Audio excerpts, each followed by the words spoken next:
धुंधकारी को कितने लोगों ने मारा? 5। आपको कौन मारता है? हमारे सबसे बड़े दुश्मन कितने हैं जानते हैं? हमारे दुश्मन 5 लोग हैं। आपके दुश्मन कितने हैं? 5। कौन कौन आपका दुश्मन? मैया सुन लो, मेरी माँ, बहुत प्रेम से सुनो। हमारे दुश्मन कितने हैं? 5। कौन कौन से? पहला दुश्मन आँख, दूसरा दुश्मन कान, तीसरा दुश्मन त्वचा, चौथा दुश्मन नासिका और 5वां जिह्वा। अब आप कहोगे ये तो शरीर के अंग हैं। अंग तो हैं, पर ये इंद्रियां हैं। ये 5 कौन हैं? इंद्रियां। आंख चाहती है देखना, कितना दिखाओ, लेकिन इसका पेट नहीं भरता। कुछ लोग होते हैं जो देखना चाहते। आंख क्या देखना चाहती है? रूप। कोई सुंदर रूप वाला या सुंदर रूप वाली कोई आ जाए तो लोग उसी को देखते हैं। क्यों? क्योंकि आंख प्यासी है। किसकी? रूप की। इसलिए सबसे पहले बिगड़ने की शुरुआत कहां से होती है? बोलो। आंखों से। पहले व्यक्ति देखता है, देखने के बाद किसी का रूप अच्छा लगा तो उस रूप के बारे में सोचता है। सही है कि गलत है? शुरू कहां से? सूप न खाने सीता मां को ना देखा होता तो रावण से ना बताया होता। देखा तो उसकी आंखों को सीता मैया का रूप अच्छा लगा। रावण से बोलती एक बार तू भी देख, तेरे योग्य है। रावण गया और सीता मैया को केवल देखा। शुरुआत कहां से हुई? हाँ, आंखों से। इसलिए रावण का सर्वनाश किसने करा दिया? रावण की गलत आंखों ने। यदि आंखें बिगड़ जाएं तो नाश करा देती हैं। इसलिए आंखों को कंट्रोल।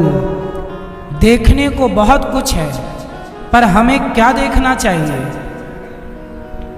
इसलिए आंख हमारी दोस्त भी है और दुश्मन भी। यदि आंख बिहारी जी को देखना चाहती है तो आंख अच्छी है। आंख भगवान को देखना चाहती है, भगवान के भक्तों को देखना चाहती है, भक्ति की दृष्टि से देखना चाहती है तो आंख अच्छी है। और यदि आंख वासनाओं की दृष्टि से देखना चाहती है, गलत नजरिए से देखना चाहती है तो आंख बुरी है। तो आप लोग बताइए, आपकी आंख सही है कि गलत है? हैं? यदि सही है तो आपकी आंख अच्छी है, गलत है इलाज करो और अपनी दृष्टि को सही करो। क्योंकि कहते जैसी दृष्टि वैसी सृष्टि। सृष्टि का निर्माण दृष्टि से होता है। जिसकी जितनी अच्छी दृष्टि होगी उसकी उतनी अच्छी सृष्टि होगी। कहते ना नजरिया, नजरिया बदला तो नजारे बदल गए। नजरिया बदला तो नजारे बदल गए। खेल किसका है? नजरिए का, देखने का खेल है। एक साधु एक लड़की को देखकर मुस्कुरा रहे थे। आपको आवाज आ रही है कि नहीं? रेगुलर कथाएं है ना, रेगुलर ये दास आपका कथाएं सुनाता है, रेगुलर काम करना पड़ता है हमें। आपकी दीपावली में छुट्टी थी कि नहीं? हमारी नहीं थी। इसलिए सालों तक हमें रेगुलर काम करना होता। इसलिए कभी कभी गला भी बोल जाता है। ये भी परेशान है मेरे से, कहाँ फंसा तनिक भी रेस्ट नहीं। हमें लगता है शरीर है, मिला है, यूज कर लो, भगवान की कथाएं सुना लो, दर्शन कर लो, अच्छे काम कर लो। एक दिन तो फिर ये गला जल ही जाएगा चिता पे। नहीं, शरीर का क्या करोगे? जब तक है उपयोग करो। इसलिए हनुमान जी लंका गए, मैनाक पर्वत बोला थोड़ा विश्राम करो, रुको रुको। तब हनुमान जी ने क्या कहा? राम काज कीन्हे बिनु मोहि कहा विश्राम। जब तक कार्य पूरा नहीं हो जाता तब तक विश्राम नहीं करना। सनातन की सेवा करने निकले हैं, तो जब तक सेवा का कार्य पूरा नहीं होता विश्राम कैसे करें बताओ। इसलिए सेवा जरूरी है। शरीर का क्या है, ये तो बनता बिगड़ता रहता है। अब आप ध्यान से सुनो। एक संत जी एक लड़की को देखकर मुस्कुरा रहे। एक व्यक्ति बोला, वाह साधु जी, आप ये लड़की को देखकर मुस्कुरा रहे हो। संत जी बोले, ना, जो तू देख रहा है वो मैं नहीं देख रहा हूं, जो तू सोच रहा है वो मैं नहीं सोच रहा हूं। देखो, एक ही चीज को दो लोगों ने देखा। एक ही लड़की थी, साधु ने भी देखा और एक व्यक्ति ने भी देखा। एक लड़की को दो लोगों ने देखा, पर दोनों के नज़ारे, दोनों की सोच अलग थी। साधु बोले, जो तू सोच रहा है वो मैं नहीं सोच रहा, और जो मैं सोच रहा वो तू सोच नहीं पाएगा। तो क्या सोच रहे हो? साधु बोले कि जो अजर हुए अदब तेरे देखते हैं, वो शेर कत्ल पहले अपना देखते हैं। ना मतलब है तुझसे, ना मतलब है तुझसे, ना सूरत से तेरी, हम तो सिर्फ कन्हैया तेरी कलम देखते हैं। हमने तो केवल ये देखा है कि जिस परमात्मा ने इस लड़की को बनाया है, जब ये लड़की इतनी सुंदर है तो इसे बनाने वाला भगवान कितना सुंदर होगा। आप केवल लड़की की सुंदरता देखते हो, आप केवल प्रकृति की सुंदरता देखते हो, आप केवल पशु पक्षियों की सुंदरता देखते हो, पर साधु ये देखता है कि जब ये इतना सुंदर है तो इसे बनाने वाला यहां से वहां कनेक्ट हो गया, और आप लोग यहीं कनेक्ट होते हैं। इसलिए आंखों का खेल है। इसलिए आंख हमारी सबसे बड़ी दुश्मन है। यदि गलत है तो, और सही है तो दोस्त है। दूसरा कान। कान, कान दोस्त है कि दुश्मन है? कान, कान यदि निंदा सुनने के आदी हो गए तो कान क्या हो गए? दुश्मन। कान क्या सुनते हैं? निंदा। यदि कान से कथा सुनाई जाए भगवान की तो कान सबसे अच्छे हैं, और यदि कान केवल निंदा चुगली के लिए हैं तो चूहे के बिल की तरह कान है। कानों का क्या यूज है? क्या मतलब है कानों का? कान यदि संसार की केवल चुगली और निंदा, आप लोग क्या सुनते हैं? उसके निंदा, उसके बारे में। क्यों? कोई कैसा है, हमें क्या करना? कई लोग बोलते हैं ये व्यक्ति बहुत बुरा है, तुम्हारा पड़ोसी बुरा है, ये बुरा है बुरा, हमें क्या करना? आप बहुत बुरे हैं, हमें क्या करना? आप बहुत बुरे हैं, हमें क्या करना? आप बुरे हैं तो अपने लिए बुरे हैं, किसी और के लिए बुरे नहीं है। आपकी बुराई से आपका नुकसान है, आपकी बुराई से और किसी का कुछ नुकसान ना होगा। बिगाड़ोगे तो आप अपना ही बिगाड़ोगे, दूसरे का क्या बिगाड़ोगे? इसलिए हम क्यों किसी की बुराई देखें? देखना चाहिए कि नहीं? आप लोग किसी की बातें ना किया करो। आपको क्या लगता है? अच्छा बताओ, निंदा सुनना पाप है कि पुण्य है? कैसा पाप है? आप जिसकी निंदा सुनते हो उसका पाप आपके ऊपर आ जाता है। इसकी एक कथा है, कहो तो सुनाऊं? सुनाओ। एक राजा थे, देखो सुनना भी कितना बड़ा पाप है। ये कथा सुनो। एक राजा थे, जा रहे थे, एक साधु रोज भिक्षा मांग के खाते थे। भिक्षाम देही मांग लाते, खाते और भजन करते, सीताराम सीताराम। आज उनकी गली से राजा गुजरा तो साधु जी बोले कि चलो आज की भिक्षा हम राजा से मांगते हैं। तो राजा वहां से गुजरा तो साधु जी गए, राजा भिक्षाम देही, भिक्षा दो। तो राजा बोला कि मैं निकला नहीं कि भिखारी लोग आ गए। कई बार आप लोग परेशान हो जाते हो ना भिखारियों से।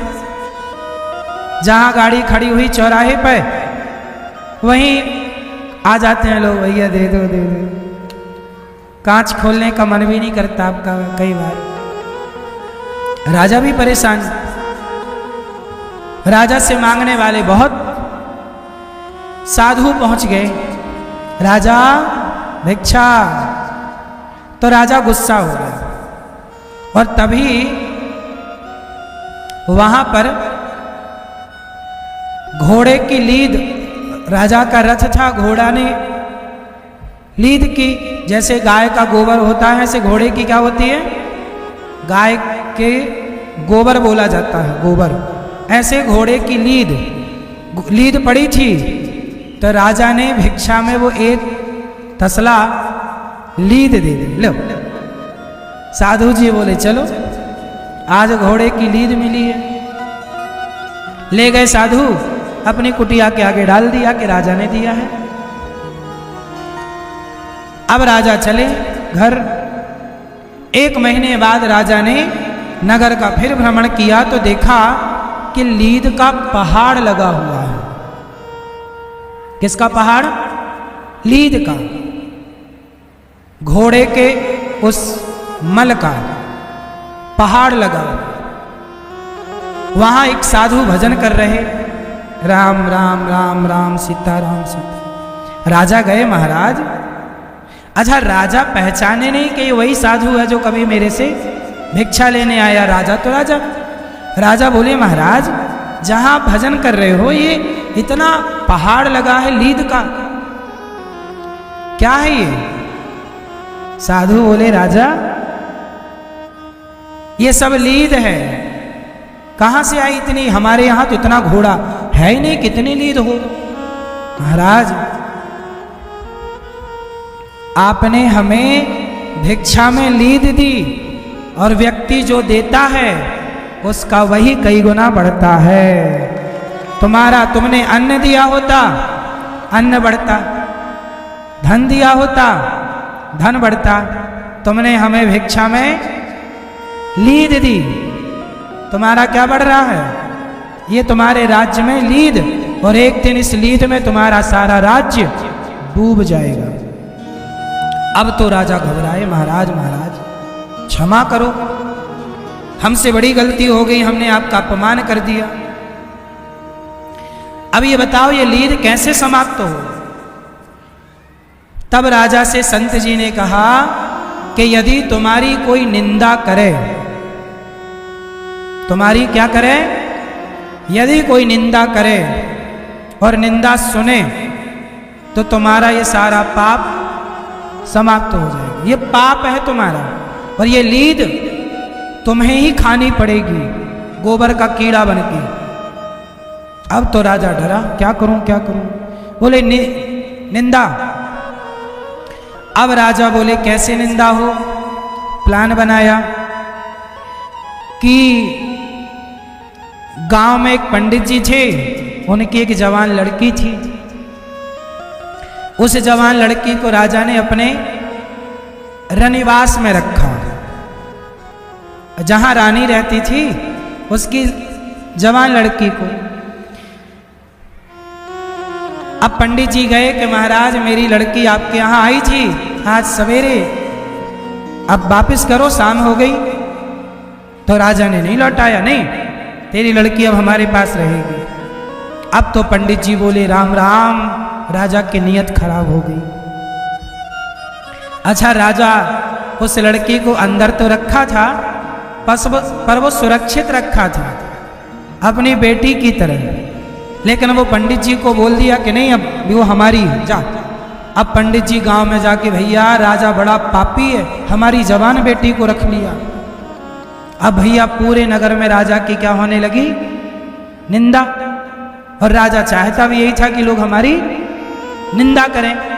अब सारे ऐसी बातें तो कानों कान फैलती हैं, अरे राजा तो बिगड़ गया, वो फलाने की जवान बेटी रख लिया। अब जहां चौराहे नुक्कड़ घर पे लोग बैठे राजा की बुराई करें, सुने भी और बोले भी, एक बोले दूसरा सुने। राजा को सुना तुमने, अरे राजा तो बिगड़ गया, जवान लड़की को रखा है फलाने की लड़की को, रात को लौटी नहीं, बड़ा दुष्ट राजा है। अब सारे बुराई करने लगे। 10 दिन के अंदर राजा फिर वापस गया तो देखा कि वहां जो लीद का पहाड़ था समाप्त हो गया। राजा बोले महाराज ये लीद कहां गई? बोले जिन जिन ने तुम्हारी निंदा की है सारा उनके खाते में चली गई, पर एक तसला अभी बची है। कितनी बची है? एक तसला, एक तगाड़ी बची है, ये तुम्हें खानी पड़ेगी गोबर का कीड़ा बनके।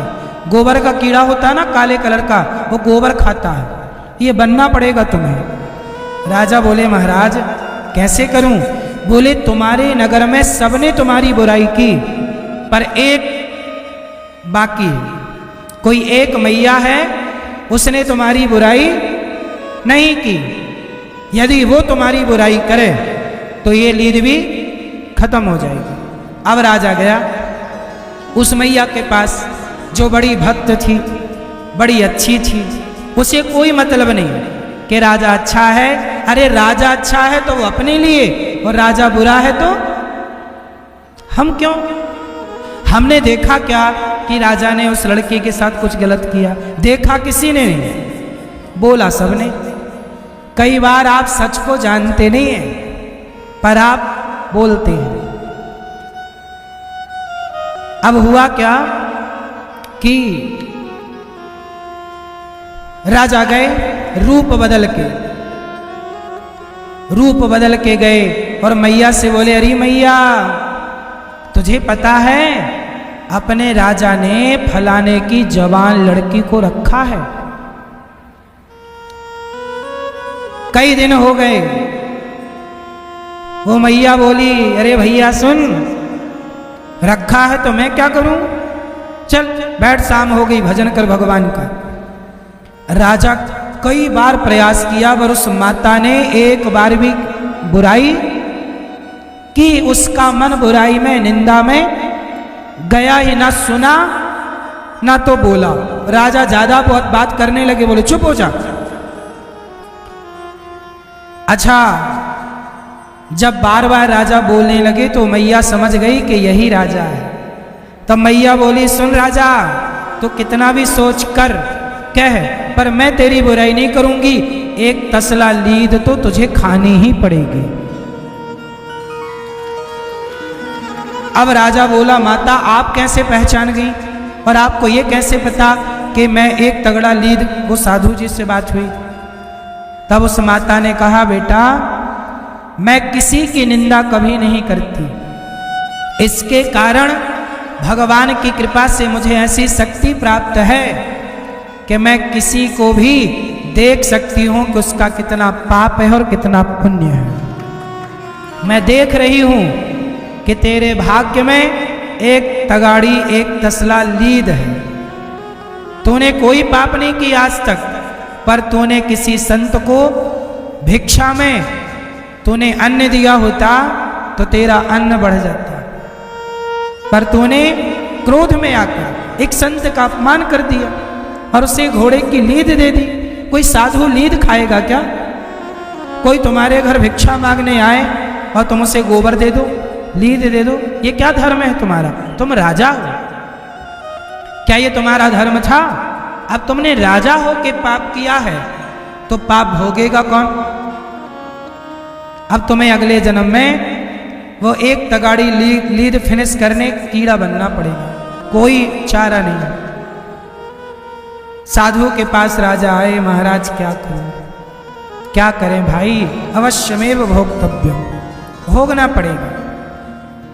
तो चलो सारा पाप तो खत्म हो गया ना, एक पहाड़ बन गया था। इसलिए जब आप किसी की चुगली, बुराई, निंदा करते हो तो उसका पाप आपके सिर पर आ जाता है और आप भोगते हो उसका पाप। राजा का पाप किसने भोगा? प्रजा ने। सबके खाते पे एक एक तगाड़ी आ गई। इसलिए हमें क्या फायदा? कोई गलत है तो है, सही है तो है, हमें क्या करना? हम क्यों अपना टाइम वेस्ट करें किसी की बात करके? हम अपनी बात करें। इसलिए कबीरदास जी कहते हैं, बुराई देखनी है तो किसी की नहीं, बुरा जो देखन मैं चला, बुरा ना मिलिया कोई, जो दिल खोजा आपना, हमसे बुरा ना कोई। हम ही सबसे बुरे हैं, अपनी बुराई कोई नहीं देखता, दूसरे की बुराई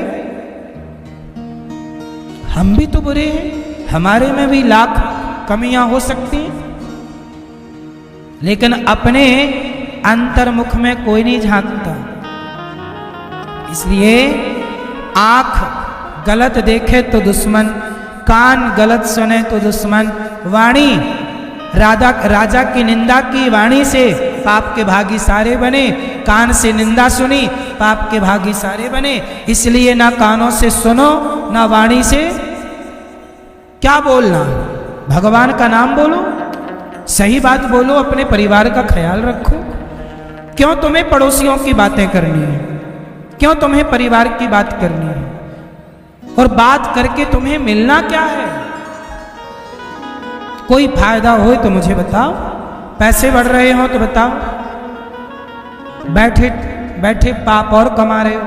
इसलिए आजकल का व्यक्ति पाप करता कम है, हाथ से बोलने का पाप ज्यादा है, निंदा चुगली सुनने का और बोलने का। और तीसरा पाप देखने का। भीष्म पितामह ने आंखों से देखा था द्रौपदी के कपड़े उतरते, देखना भी तो पाप था ना। सामर्थ्य थी तो रोका क्यों नहीं? तो पहला आंख, दूसरा कान, तीसरा जिह्वा और चौथा नाक। सारी जिंदगी व्यक्ति अच्छे अच्छे सूंघने इत्र सेंट इकट्ठा करता है, उसके लिए पैसे कमाता है, पैसे पाप करके कमा लेता है कई बार, और वह पाप का भागी बन जाता है। चमड़ी, पांचवा पापी कौन? आपकी चमड़ी पापी है कि नहीं? चमड़ी क्या पाप करती है? पूरा खेल इस त्वचा का। कैसा? कहते हैं ना, पेट में भूख लगती है। पेट की भूख कैसे मिटती है? रोटी से। बोलो हाँ। पेट की भूख किससे मिटती है? रोटी से। पर एक भूख चमड़े की होती है, चमड़ी की भूख। बोलो हाँ। कौन सी भूख? चमड़ी की भूख, जिसे भोग विलास कहते हैं। ये भूख किसकी है? चमड़ी की। रोटी से पेट की भूख मिटती है। पेट की भूख है तो मिट जाएगी, पर चमड़ी की भूख लग गई तो सर्वनाश कराएगी। पर नारी की भूख, पर पुरुष की भूख मैया को जगा दो। किसकी भूख? पराई औरत, पराई पुरुष की भूख। ये भूख काहे की है? जोर से। चमड़ी की है या नहीं? बोलो। इसलिए ये पांचों खतरनाक है। इसलिए अपनी चमड़ी पे कंट्रोल। ये बोलती नहीं है पर कराती सब कुछ यही है। आज सबसे ज्यादा लोग परेशान अपनी चमड़ी से ही हैं। आंखें भी चमड़ी ही देख रही हैं। माता धरा की कथा है इसकी, माता यशोदा। आगे मैं सुनाऊंगा ये कथा, पर प्रसंग यहां है तो मैं यहीं सुनाई देता हूं। माता यशोदा पिछले जन्म में कौन थी? धरा। इनका नाम था धरा। जब भगवान कृष्ण माता यशोदा का दूध पिए तो परीक्षित जी ने सवाल किया कि भगवान सबका पेट भरते हैं, पर आज माता यशोदा जगत के पालनहार का पेट भर रही है दूध पिला के। आखिर माता यशोदा ने कौन सा पुण्य किया होगा कि जगत के पालनहार इनके बेटा बनकर आए? तब सुखदेव जी ने कथा सुनाई कि माता धरा, माता यशोदा पिछले जन्म में धरा थी, और इनके द्वार पर जब कुछ संत आए तो इनके घर में अन्न का दाना नहीं था। ये संतों की सेवा करती थी, पर आज इनके घर में कुछ नहीं, और संत आ गए तो ये किसी से उधार पैसा मांगने गई कि भैया मैं चुका दूंगी तो मुझे उधार दे दे। साधु द्वार पर खड़े, तो जिसके द्वार पर गई उसने क्या बोला कि तुम बहुत सुंदर हो, यदि तुम अपने स्तन हमें दे दो तो हम तुम्हें पैसा देंगे। सौदा कर लिया ना उसने कि हम तुम्हें पैसे देंगे, तुम हमें अपना चमड़ा दे दो, चमड़ी। यही ना सौदा किसका होता है? आजकल बाजार में लड़कियां बिकती हैं, तो लड़कियां बिकती हैं कि चमड़ी बिकती है? भाई सौदा तो चमड़े का ही है कि ना? फिर इसलिए ये भूख बहुत गंदी है, रॉन्ग है। माता धरा से बोला उस व्यक्ति ने कि तुम अपने स्तन हमें दे दो तो हम तुम्हें पैसे दे देंगे। माता धरा बोली, माता धरा ने सोचा कि यदि मैं इसे नहीं देती अपने स्तन तो साधु भूखे चले जाएंगे। तो ठीक है, माता धरा ने कहा तुझे मेरे स्तन चाहिए? हाँ हाँ। तब माता धरा ने अपने स्तनों को चाकू से काट करके अपने स्तनों को दे दिया, ये ले। वो आदमी अवाक रह गया और माता धरा ने कहा भाई तुझे चमड़ा चाहिए, ले ले, मेरे द्वार पर संत खड़े हैं, पैसे दे दे। उसने दिए, धरा माँ ने लिए और संतों को भोजन कराया। और जब संतों ने भोजन किया तो देखा कि माता के शरीर से खून ही खून गिर रहा। संतों ने कहा माता इतना रक्त कहां से और कैसे आया? तब पूरी बात सुनाई। तब संतों से, वो संत थे ही नहीं, संतों के रूप में भगवान आए थे परीक्षा लेने। भगवान प्रकट हो गए, माता तुमने हमारी सेवा के लिए, साधु सेवा के लिए तुमने अपने स्तनों को काट दिया, छाती काट दी।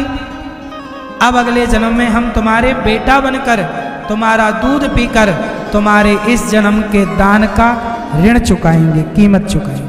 तब भगवान कृष्ण उनके बेटा बने और दूध पी रहे हैं माता धरा का। धरा बनी यशोदा।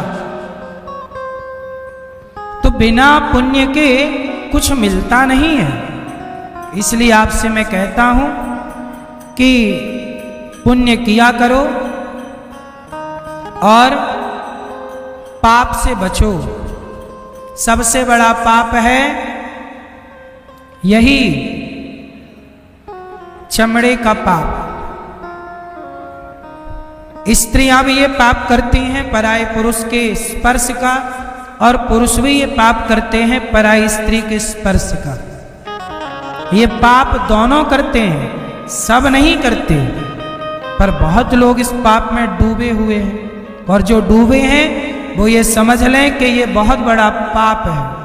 अपनी पत्नी को धोखा देना, अपने पति को धोखा देना, इससे बड़ा पाप क्या होगा? रावण जैसों की लंका इसी पाप से तो समाप्त हो गई, पराई औरत के चक्कर में। इसलिए मेरी मां सावधान। धुंधकारी मारा गया। हम भी इन 5 बुराइयों के कारण मारे जाते हैं। या तो आंख हमें मार डालती है, कान मार डालते हैं पाप से, या चमड़ी मार डालती है। आज बहुत सारे लड़के जेल में हैं। किसी का बलात्कार किया था, जेल चले गए। तो क्यों जेल गए? चमड़ी के कारण ही तो गए। बोलो हाँ। इसलिए ये इंद्रियां हैं, ये बोलती नहीं है, पर ये ना बोल कर भी, गूंगी होकर भी यही पाप कराती है। और इस सब का मूल में क्या है? मन। इंद्रियों के ऊपर कौन होता है? आंखों को कौन कंट्रोल करता है? मन। कान को कौन कंट्रोल करता है? मन। चमड़ी को कौन कंट्रोल करता है? जिह्वा को कौन कंट्रोल करता है? मन। जिह्वा ये भी गलत गलत खाना चाहती है, कुछ भी खिला पिला रही है, मारे डाल रही है, जिह्वा की गुलामी। इसलिए मन पे कंट्रोल। साधु, बड़े बड़े साधक, जो अच्छे लोग हैं, वो अपने मन को अपना गुलाम बनाते हैं। और जो गलत हो गए, वो मन के गुलाम बन के, मन के हिसाब से काम करके